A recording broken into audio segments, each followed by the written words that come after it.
از صبح بر وقت نمایندگان مقامات اجرایی حاکمیت دولتی ناحیه شاه منصور و ساکنان شهرک و محله‌های آن به خاطر استقبال صمیمی از بهار و نوروز و فصل شکوفایی در دروازه شرقی شهر دوشنبه جمع آمده با افروختن گلخن، آماده نمودن طعام‌های ملی از جمله سومنک انتظار فرارسی جشن باستانی نوروز بودند. نوروز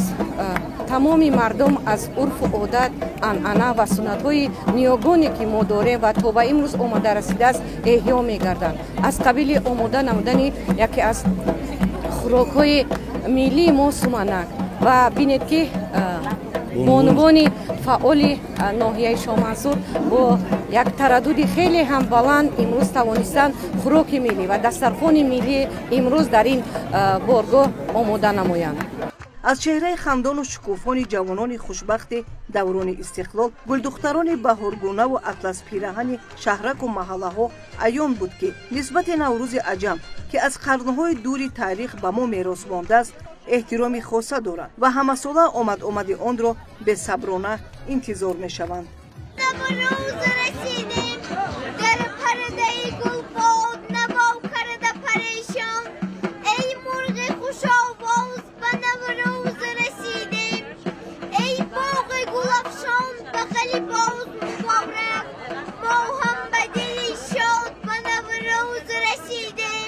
همه ساله به مناسبت این جشن اجدادی تنتنه‌های شکوهمند ایدانه با آمادگی همه جانبه برگزار کرده می شود و ساکنان با خرمی و خوشروزگاری به طور خاصه از این جشن تجلیل می نمایند و ارزش و سنت‌های نیک آن را پاس می دارند. تشکیل کاروان نوروزی از صبح بر وقت و پیام رسانی به مردم به واسطه ملکه نوروزی از جمله عنعنات ماندگار و نجیب جشن فرخنده پی نوروز به حساب می رود که ساکنان پایتخت نیز همه ساله آن را تشکیل می نمایند و با خرمی و خرسندی توسط کاروانها به مکان تنتنه‌های ایدانه و بزمگاه‌های نوروزی می روند و با شکرگزاری از فضای آرام و آسوده کشور محبوبمان در دایره تنتنه‌های ایدانه خرسندی می نمایند.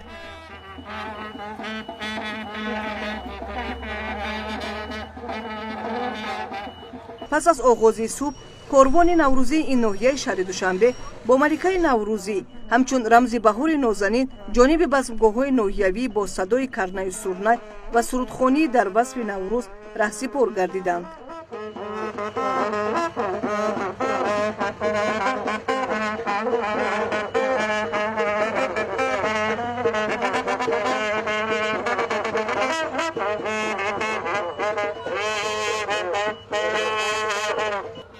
گروه ایجادی ما همراه با کاروان نوروزی ساکنان شهرک و محله‌های ناحیه شاه منصور تا میدان 800 سالگی مسکو توسط کوچه و خیابان‌های ناحیه با رساندن پیام نوروز و بهار راهپیمایی نمودند.